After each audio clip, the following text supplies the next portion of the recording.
This video answers the search, how to buy shares of Lindblad Expeditions Holdings Inc., and walks through the practical steps.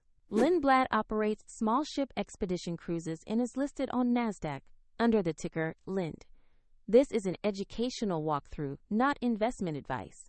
To buy LIND, you need a brokerage account, and I will use eToro as the example platform to show the process.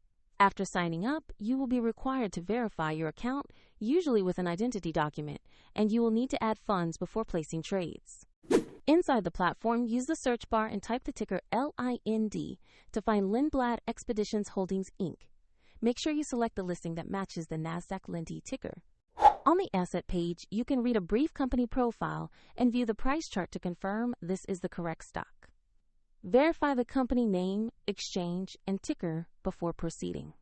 To place an order, choose how much you want to invest, review the trade details, and confirm the order. If the market is closed, your order may be queued or set as a limit, depending on order type. If you have insufficient funds, the platform will prompt you to add money before the purchase can be completed. Once the trade executes, your Lindblad position will appear in your portfolio, and you can track it there. Check the description for the link to the platform if you want to follow the same steps.